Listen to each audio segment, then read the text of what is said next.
Pada kisah yang lalu diceritakan, Raden Sakapalwaguna terbius oleh ilmu penakluk sukma yang dilancarkan oleh Yukendit. Sementara itu di dada Melur timbul kecemburuan karena Yukendit menggandeng Raden Sakapalwaguna ke ruangan lain untuk bersantap malam. Ayo Raden Saka, silakan, jangan malu-malu.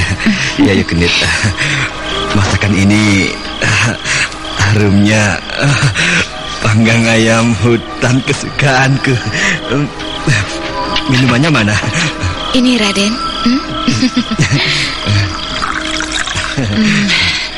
Makanlah sepuas-puasmu Raden. Setelah itu nanti kau dengan tenang meneruskan impianmu di atas tempat tidurmu. Kata-katanya membuat aku cemburu. Tapi kalau Yukendit berbuat macam-macam di depanku, aku harus bertindak menyelamatkannya. Makanan ini enak sekali. Panggang ayam ini enak. Siapa yang mengolahnya Yukendit? Aku sendiri. Melur, ayo temani. Iya.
Segar bukan setelah kau mandi di sungai yang bening airnya itu? Iya, sungai itu begitu indah. Airnya sejuk. Sungai apa namanya? Airnya begitu sejuk. Sungai surga. Karena sewaktu-waktu air sungai itu terasa sangat dingin sekali. Hingga orang-orang tidak berani untuk turun ke sungai itu. Hulunya di Gunung Semeru dan airnya dapat dibuat untuk obat sakit kulit. Oh, begitu. Benar-benar sungai surga yang ajaib. Yukendit, taman bunga itu begitu indah. Oh, sepasang kupu-kupu kesana kemari. Lucu ya? Iya ya.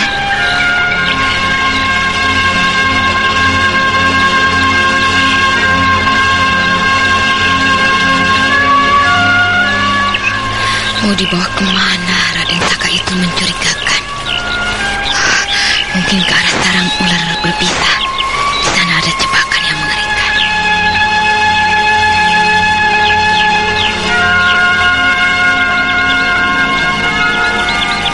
Aku kenapa tiba-tiba rasa pusing?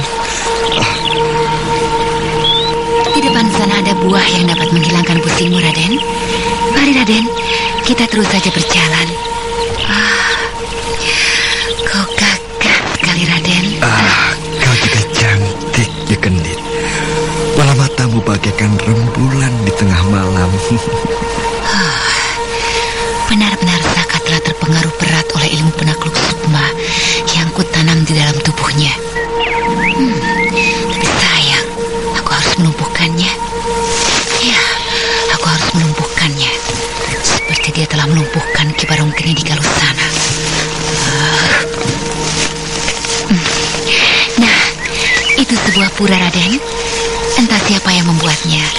Aku menemukannya telah berdiri di situ. Iya, pura itu sepertinya jarang diinjak orang. Lihat saja bangunannya penuh dengan lumut. Apakah tidak pernah ada orang yang datang ke tempat itu? Tidak ada yang pernah menginjaknya, kecuali kita berdua. Menarik sekali. Ayo, kita ke sana, Yukendit. Aku ingin melihat keindahan pura itu. Ayo, Raden.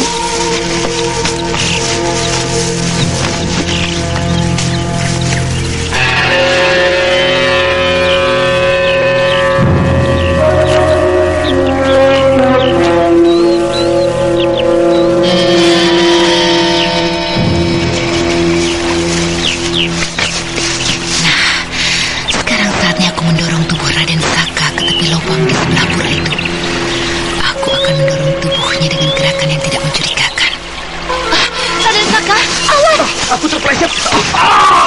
Raden!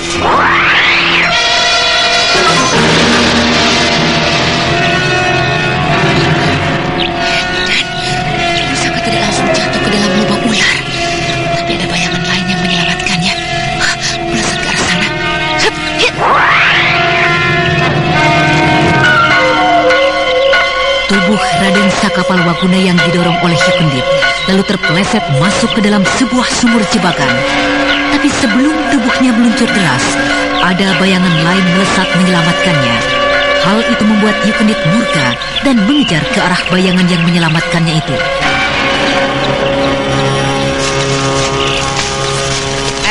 Berhenti!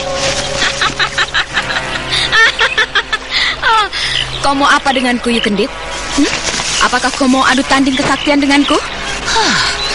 Kau rupanya mau berkhianat kepada perguruan Jalak, Melur. Apa maksudmu menyelamatkan Saka itu? Apakah kau telah tergila-gila pada lelaki yang terbius itu? Lepas dari tergila-gila atau tidak, itu urusanku. Tapi aku tidak suka dengan perbuatanmu itu. Aku akan membawanya pergi. Nah, sekarang kau mau apa denganku, Yukendit? Nah, terpaksa aku akan membuat perhitungan denganmu. Baik, ayolah, serang aku, Yukendit. Alas kau. Hup, hiat!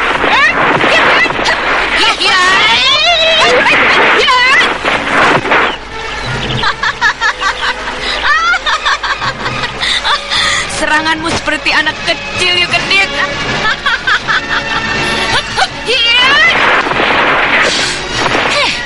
Lepaskan Raden Saka, Melur. Aku harus membalaskan kematian Ki Barong Geni di Galuh. Alasan yang tidak masuk akal. Dasar perempuan serakah, perempuan pelacur. Kuhancurkan batu kepalamu. Apa-apaan kalian ini? Kok malah berkelahi? Apa merebutkan diriku ini ya? Sayang, dua-duanya cantik, manis, sama-sama menggairahkan. Apa tidak sebaiknya kita jalan-jalan di pura itu? Jangan saling adu tenaga. Ayo, Melur, Genit. Kau berdua sangat cantik hari ini. Saka. Apa-apaan ini? Dadaku sakit. Kau melukai Saka. Kau menyerang orang yang tidak berdaya.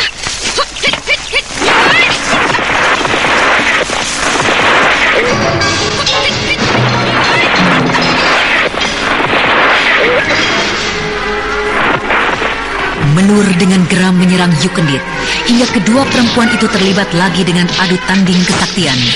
Dari tangan kosong, kini beralih menggunakan pedang. Sementara Raden Saka yang terbius terpengaruh oleh ilmu penakluk sukma menyaksikan adu tanding kesaktian itu, memegangi dadanya yang barusan dihajar oleh Yukendit.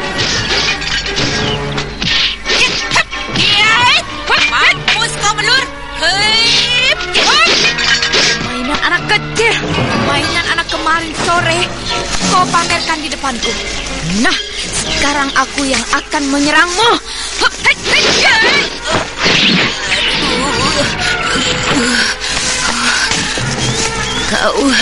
Kau melukai lenganku. Darah yang mengalir harus ditebus dengan darah, Melur. Aku kalah denganmu hari ini. Tapi tunggulah nanti pembalasanku. Ya, pembalasanku.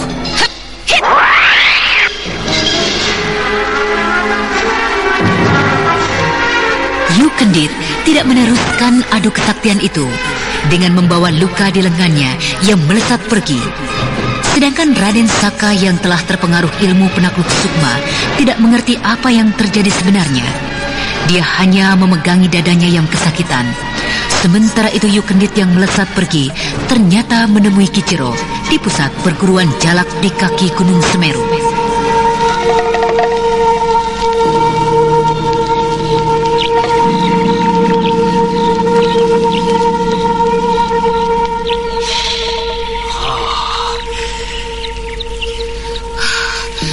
Sungguh, Kakang, aku bicara yang sebenarnya. Aku berani bersumpah. Sungguh-sungguh mengherankan kalau Melur menggagalkan rencanaku ini. Apakah dia sedang mabuk laki-laki? Pada Padahal dia sendiri yang mula-mula menjebaknya di hutan larangan itu. Sampai-sampai mengorbankan anak buahku yang tubuhnya sekarang tidak berdaya apa-apa karena ilmu silatnya telah dilenyapkan luluh oleh Anting Wulan. Benar-benar aku tidak mengerti kalau Melur sampai nekat menyelamatkan Saka dan melukaimu, Kendit. Api kecemburuan telah meledak-ledak di dadanya. Aku dituduh merampas Kakang dari tangannya. Bahkan Melur akan melarikan diri dari Kakang. Oh, iya. Lalu apakah ilmu penakluk sukma itu masih mempengaruhi tubuh Saka? Ilmu itu terus akan bekerja sampai satu purnama tiba. Saka akan berlaku aneh dan meracau tidak karuan selama itu, Kakang. Berarti masih ada kesempatan untuk membawanya kemari.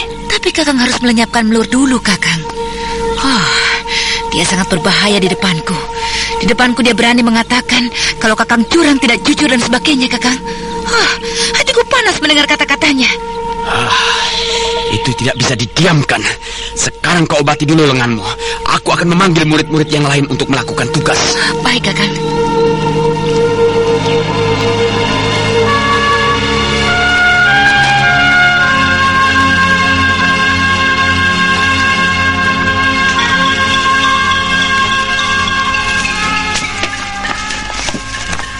Kau cantik sekali. Akan kemana kita ini? Ataukah kita akan berkeliling di pura itu? Jangan ke sana, Raden Saka. Berbahaya.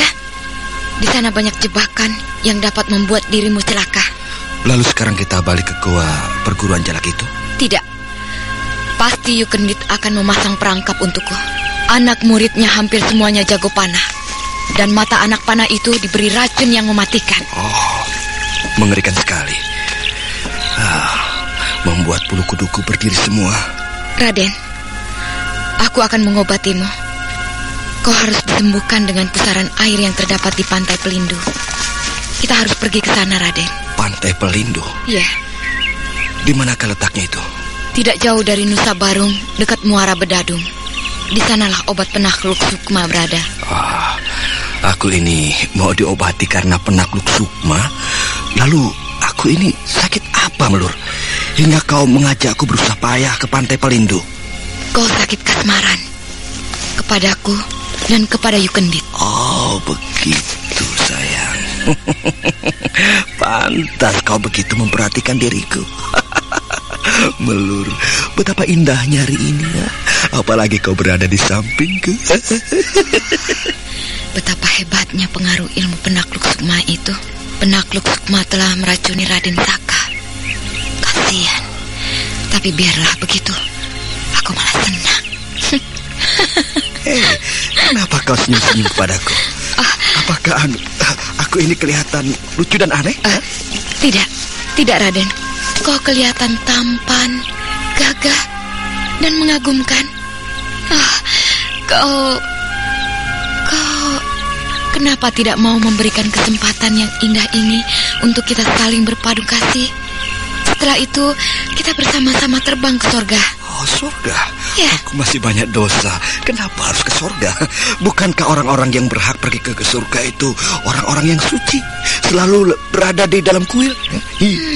Benar-benar ampuh penakluk sukma itu. Raden Saka seperti orang yang tidak waras. Kalau tidak lekas-lekas ditolong, pengaruh itu akan menghancurkan otaknya.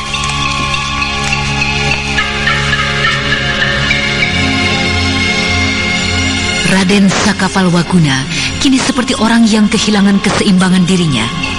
Sementara Melur memanfaatkan situasi ini, lalu membawanya ke arah Pantai Pelindu. Sementara itu Kiciro, setelah mendapat laporan dari Yukendit, bersikap lain, lalu memanggil salah seorang muridnya.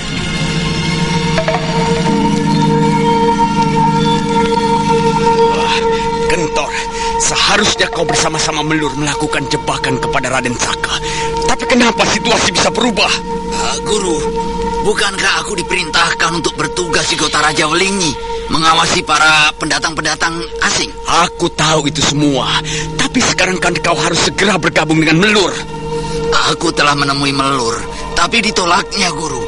Melur tidak mau ditemani olehku, Guru. Dia mau bergerak sendiri. Apa maunya si Melur itu? Kalau boleh aku menduga, Guru, Melur terpanah oleh api asmara. Api asmara? Apa maksudmu? Apa dia tergila-gila dengan pemuda Gua Larang itu? Benar, Guru. Keteranganmu dan laporan Kendit sama. Berarti Melur mulai membangkang terhadapku. Sekarang kutugaskan kepadamu, Gentor, untuk melacak Melur bersama Raden Saka sampai berhasil. Sementara Kendit akan membayang-bayangi dari kejauhan. Baik, Guru.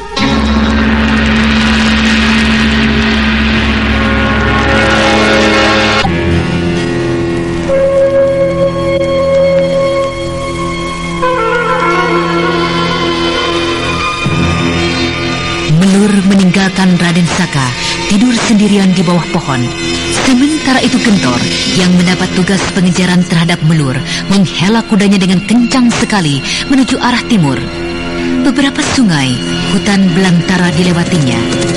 Hingga sampailah di tepi hutan di mana Melur sedang mencari buah-buahan.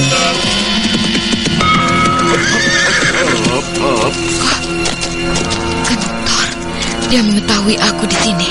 Melur! Berhenti, tunggu. Gentor, ada apa kau menghalangi aku, ha? Melur, aku kasihan padamu. Karena beberapa saat kau merasa kesepian, bukan? Maksudmu apa, Gentor? Ki Jero berat sebelah. Yang selalu mendapat perhatian adalah Yu Kendit. Nah, itulah sebabnya aku kasihan. Dari rasa kasihan itu, aku diam-diam mencintaimu, Melur.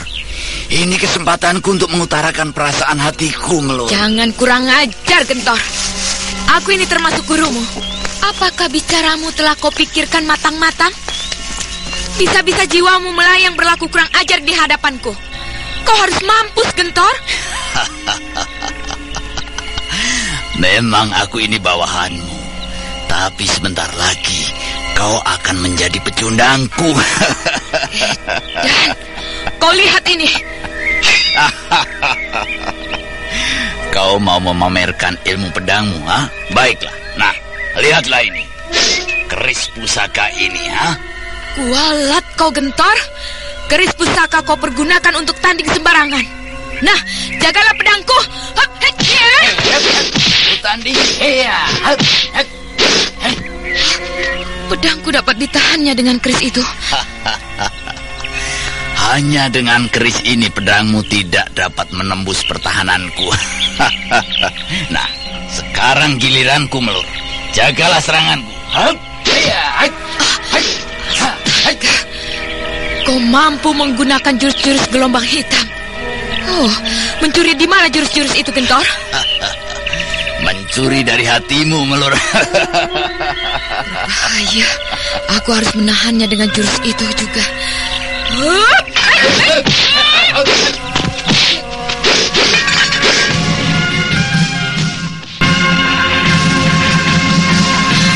Melur begitu terkejut karena Gentor tidak disangka-sangka menyerang menggunakan jurus-jurus gelombang hitam.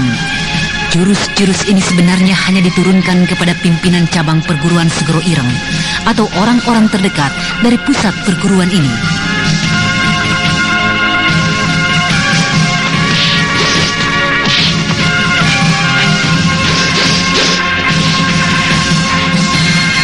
Lalu dari manakah Gentor mendapatkan jurus-jurus itu? Nah, saudara pendengar, untuk mengetahui jawaban